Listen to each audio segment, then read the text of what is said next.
욥기 14장 1절에서 12절까지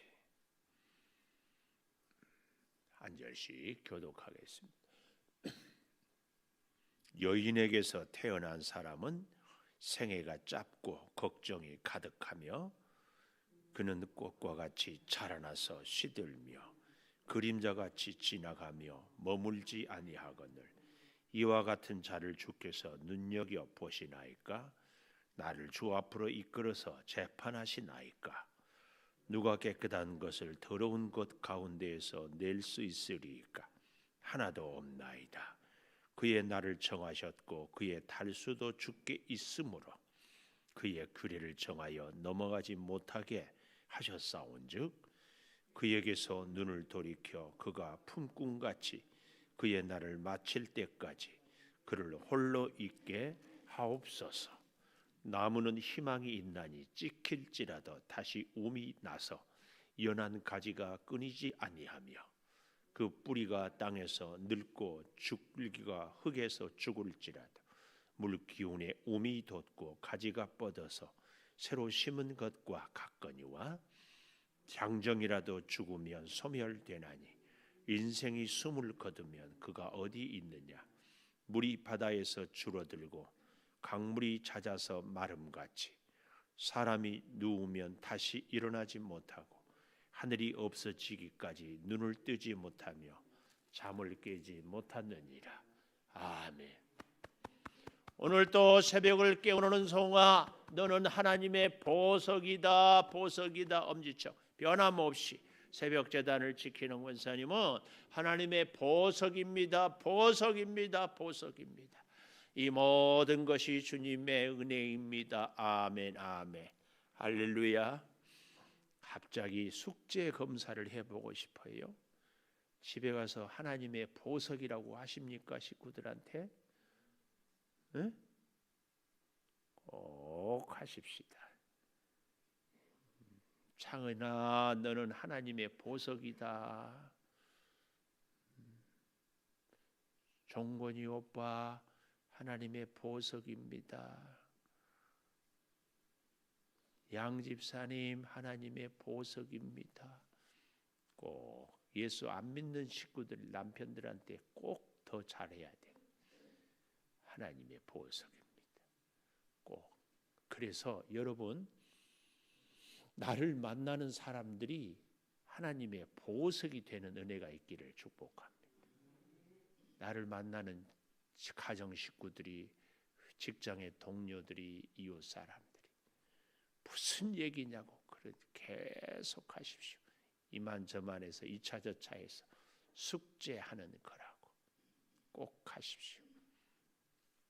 우리가 예수님을 만나면은요, 질그릇 같은 인생, 바울에 의하면, 욥에 의하면 마른 풀 같고 바람에 날리는 먼지 같은 우리가 예수님으로 인하여서 보석이 되고, 그래서 그 예수님 때문에 우리를 만나는 사람들이 또 보석이 되는 은혜. 특별히 오늘 저는 제목을요 이렇게 정해보았어요. 6절에 보니까 그에게서 눈을 돌이켜 그가 품꿈같이 그의 날을 마칠 때까지 그를 홀로 있게 하옵소서. 이거 품꿈같이. 그래서 약한 자의 부르짖음. 참으로 사람은요 뜻밖의 이 욥이 오늘 인생에 대해서, 우리 사람에 대해서 인간관이라고 할까요? 너무 재앙을 당하고 겪고 힘들다 보니까 약한 자 중에 약한 자, 먼지 같고 정말 바람에 날리는 낙엽 같은, 우리가 어제 보지 않았어요? 25절에 날리는 낙엽, 마른 검불, 28절 13장이에요. 28절 썩은 물건, 젖먹은 의복 같은 우리 인생. 정말 이 약한 자. 근데요, 약한 자가 부르짖어요. 약한 자. 욥은 정말 젖먹은 의복, 아니 썩은 물건 같은. 그런데 욥이 그렇다고 해가지고 하나님으로부터 멀어지는 것이 아니라 하나님 앞에 여전히 더 가까이 와서 부르짖고 있어요. 그래서 이 말씀을 묵상하다가 혼자 그런 생각이 났어요. 맞아. 우리 인생은 부르짖는 것이다. 왜요? 사람이 태어날 때 울면서 태어나잖아요. 그래서 살아있는 애기들이요, 병원에서 태어났는데 울지 않으면은요, 의사가 울려. 그래서 때려 보기도 하고 흔들어 보기도 하고 울음이 터져야 살았다 그 말이. 울지 않으면은요, 위험한 거예요. 그래서 혼자 묵상하다가 우리도 살아있는 인생은 우는 인생이야 돼. 특히 우리는요, 하나님 앞에서 울어야 돼요. 주의 성전을 우리가 찾고 주의 전에 나올 때도 뭐 하기 위해서 오는가? 많은 이유가 있고 목적이 있겠지만 결국은 세상 앞에서 사람 앞에서 우는 것이 아니라 하나님 앞에서 우는 인생이 복된 인생이에요. 이 아기를 생각해 보니까 아기는 말은 못해도 울 줄은 알아요. 수저는 못 잡아도 울 줄은 알아요. 걸을 줄은 몰라도 울 줄은 알아요.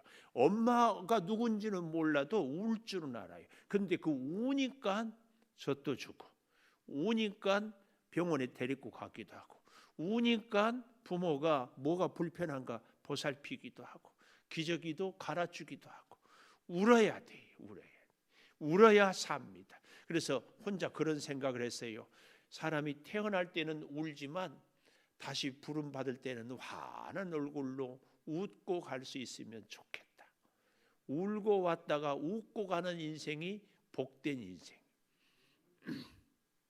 우리가 하나님의 교회에 나올 때도 울면서 와야 돼. 울며 씨를 뿌리는 자는 기쁨으로 단을 거두리로다. 눈물로 기도를 심고 눈물로 사랑을 심고 눈물로 우리의 헌신과 충성을 심으면 하나님이 축복의 단을 우리에게 안겨 주실 줄을 믿습니다. 여러분, 웁시다. 울어. 나이가 들면은요, 눈물이 말라요. 근데 은혜의 사람은 나이가 들수록 자꾸 눈물이 많아져. 네, 우리 권사님 묻고 싶어요. 눈물이 나요? 할렐루야. 자꾸 우십시오. 근데 사람들 앞에서 울지 말고 하나님 앞에서. 오늘 욥은 자기 자신이 한없이 약한 자인데 그래도 계속 하나님 앞에 항변하기도 하고 변론하기도 하고 불평하기도 하면서 계속 하나님 앞에.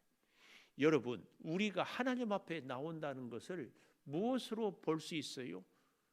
죄송하지만 하나님의 성전에, 하나님의 말씀 앞에, 하나님 앞에 나왔다. 이 말은요, 하나님의 말씀을 듣고 하나님께 내 소원을 아뢰이고 말씀으로 응답을 받는 것이 하나님 앞에 나온 증거죠.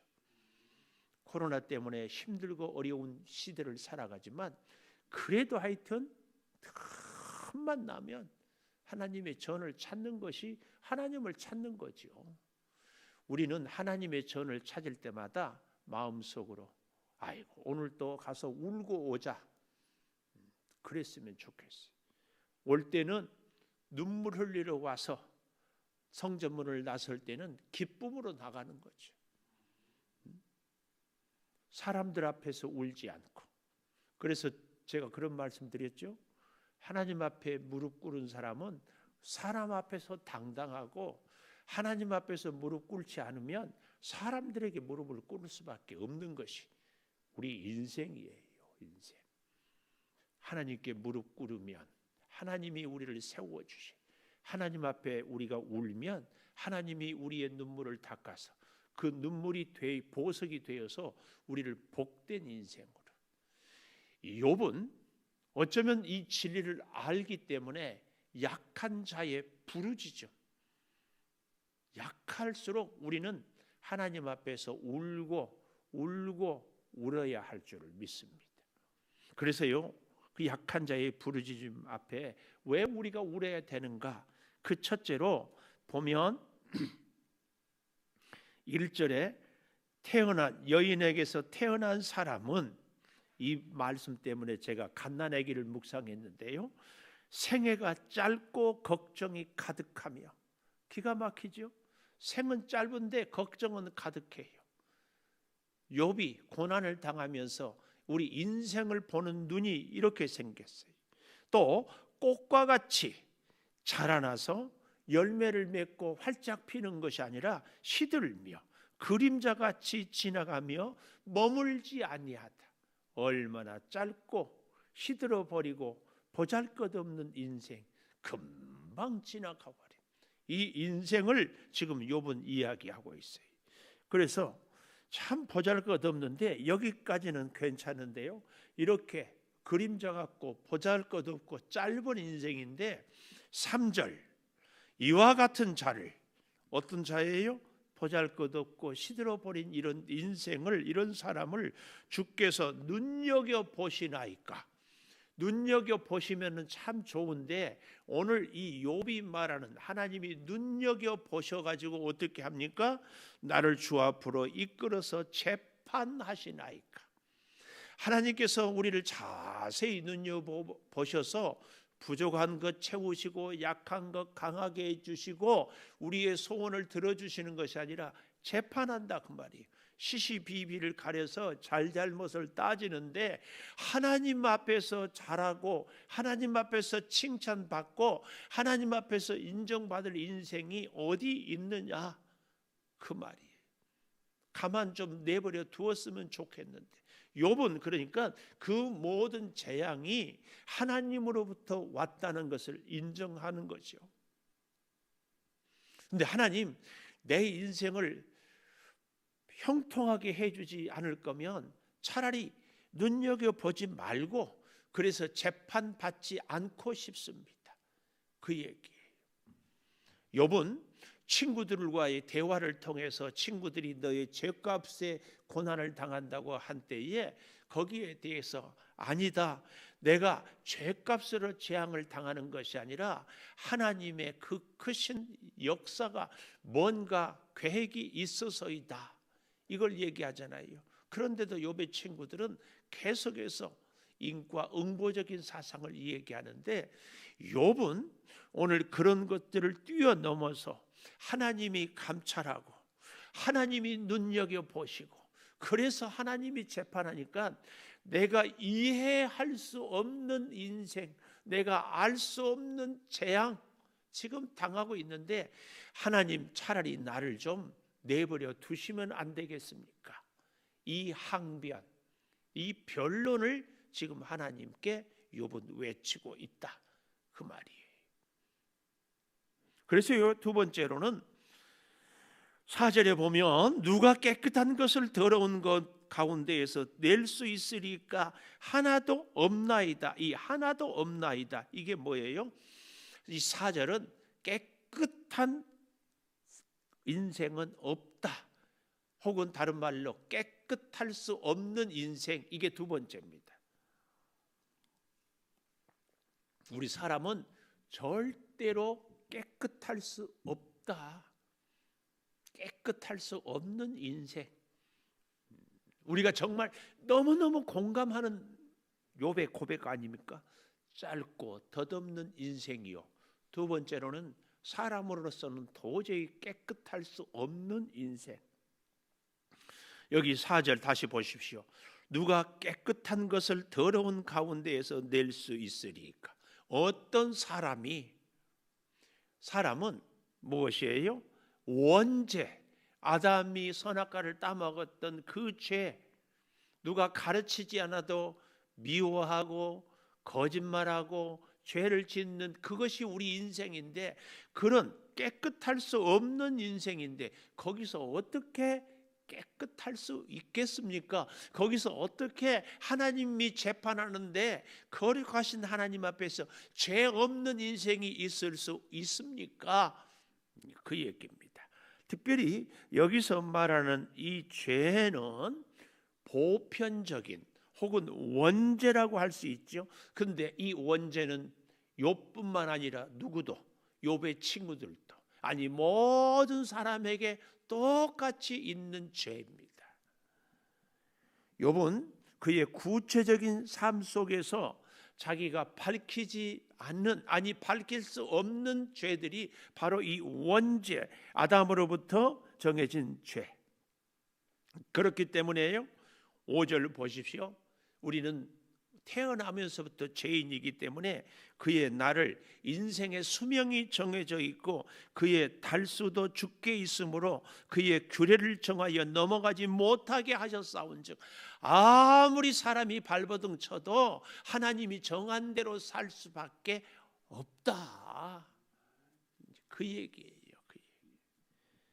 그런데 이런 한계가 있고 하나님이 정한 대로밖에 살 수 없기 때문에 6절 그에게서, 사람에게서 눈을 돌이켜 그가 품꾼같이 그의 날을 마칠 때까지 그를 홀로 있게 하옵소서. 품꾼, 우리는 다 사실은 품꾼입니다. 주인이 품삯을 주면 종일 일하잖아요. 우리의 직장 생활도 우리가 소득을 얻기 위해서 시간을 바치잖아요. 시간은 생명 아닙니까? 우리의 인생은요 다 품꾼 인생이에요. 욥은 그걸 알았어요. 먹고 살려면 일을 해야 되고 그 일을 하기 위해서는 내 시간을, 생명을 바쳐야 되는 품꾼 인생이에요. 그런 품꾼 같은 인생인데 하나님 6절 마지막이에요. 우리의 생을 마지막 마칠 때까지 홀로 있게 하옵소서. 이 말은요 두 가지 의미가 있어요. 하나님, 재판하려고 나를 그만 좀 괴롭히지 마십시오. 또 한 가지는 홀로 있게 하옵소서. 이 말은 반어법으로 절대로 하나님 보호하심이 없으면 살 수 없사오니 하나님 나를 약한 대로 부르짖을 때 내 기도를 들어주시고 하나님이 나를 보호해 주지 않으면 어찌 살 수 있습니까? 그러니까 절대 나를 홀로 두지 마십시오 하는 의미와 함께 나를 더 이상 힘들게 하지 않았으면 좋겠습니다. 이 두 가지 의미가 있습니다.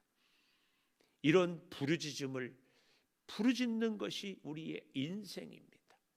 여러분, 그래서요 거듭 얘기해요. 제가 오늘 서두에 하나님 앞에서 울자, 부르짖자, 더 부르짖자고, 더 사람들한테, 세상에서가 아니라 하나님 앞에서 더 부르짖자.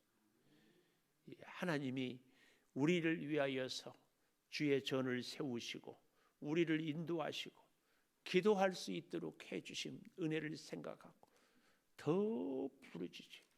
마지막 세 번째로 7절에 보니까 나무보다 못한 인생을 얘기하고 있어요. 나무보다 못해요. 여기 7절 보십시오. 나무는 희망이 있나니 찍힐지라도 다시 움이 나서 연한 가지가 끊이지 아니하고 뿌리가 땅에서 늙고 줄기가 흙에서 죽을지라도 물기운에 움이 돋고 가지가 뻗어 새로 심은 것 같거니와. 나무는 시들어도 잘려나가도 다시 물기운에 새 움이 돋는데 우리 사람은 어떻게 돼요? 10절 장정이라도 죽으면 소멸되나니 인생이 숨을 거두면 그가 어디 있느냐? 인생이 죽으면 어디 있느냐? 11절 물이 바다에서 줄어들고 강물이 잦아서 마름같이 사람이 누우면 다시 일어나지 못하고 하늘이 없어지기까지 눈을 뜨지 못하며 잠을 깨지 못하느니라.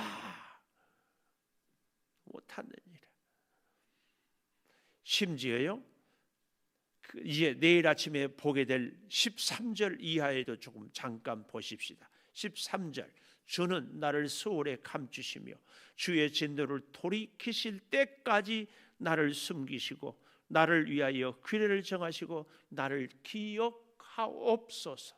나를 위하여 규례를, 나를 기억해 달라고. 왜요?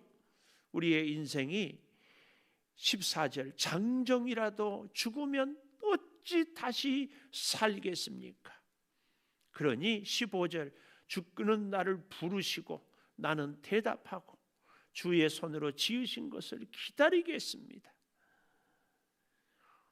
마지막 22절 그의 살이 아프고 그의 영혼이 애곡할 뿐입니다. 인생에 대해서 욥은 처절하게 절망하고 좌절합니다. 우리는 욥이 하나님이 돌보아주지 않으면 이렇게 절망과 좌절밖에 없는 인생임을 뼛속 깊이 새깁니다. 그러면서 욥의 간절한 소망은 뭐예요? 하나님이 욥을 돌봐주면, 희망을, 하나님이 욥을 보살펴주면, 새로운 용기를, 하나님이 욥과 함께 하면은 능치 못할 일이 없는 것을 역설적으로 보여주고 있습니다. 여러분, 우리 인생도 사실은 절망 가운데서, 질병 가운데서 사랑하는 가족을 다 잃고 재산을 다 잃어버린 욥 같은 이런 심정을 우리도 부인할 수 없습니다. 이렇게 모든 것을 다 잃어버리고 건강도 잃어버리고 사랑하는 가족도 떠나버린 이 욥의 처절함이 우리에게 이렇게 피부에 와 닿는 것은 우리 또한 이 욥과 같은 존재이기 때문에 우리가 우리 힘으로 뭘 할 수 있어요? 다 코로나 때문에 어려운 위기도 한데 어제 뉴스를 잠깐 보니까 권사님 차박 알아요? 차박? 외박한다고 그러잖아요. 그런 의미로 차에서 바깥에서 잠을 자는 것을 차박이라고 그래요. 근데 차박을 할 때에 조심하래요. 춥다고 텐트를 다 쳐놓으면 그 안에서 있으면 위험하대. 왜요? 우리가 불을 피우면 그 불은 산소를 태워서 이 불을 밝히거든요. 근데 우리 몸에는 꼭 산소가 필요해요. 근데 그 불을 켜놓으면 그 불에서 일산화탄소가 나와가지고 우리 몸에 헤모글로빈에 붙어있는 우리 몸에 피해 있는 이 산소를 자꾸 없앤대요. 그러면은 자기 자신도 모르게 죽는데요. 근데 정말 무서운 것은 일산화탄소는 냄새도 없고 맛도 없고 눈에 보이지도 않고 어떤 소리나 증상도 전혀 느끼지 못한대. 그리고 자다가 그냥 간대요. 코로나 바이러스도 우리 눈에 보이지 않고 소리도 없고 냄새도 없고 만질 수도 없고 일산화탄소도 그렇고, 그런데 그런 것들이 우리 사람을 얼마든지 죽일 수 있어. 죽는 줄도 모르고 죽어가. 근데 너무 재밌는 것은요, 저나 여러분이나 우리 인생은 영원히 살 것처럼 오늘 또 살아요. 언제 죽을지 모르는데 모두가 죽는 것은 진리인데 우리는 죽지 않을 것처럼 살아요. 살아. 그러니 우리 인생이 사실은 얼마나 약하고 또 불안하고 위태한지 할 수 없어요.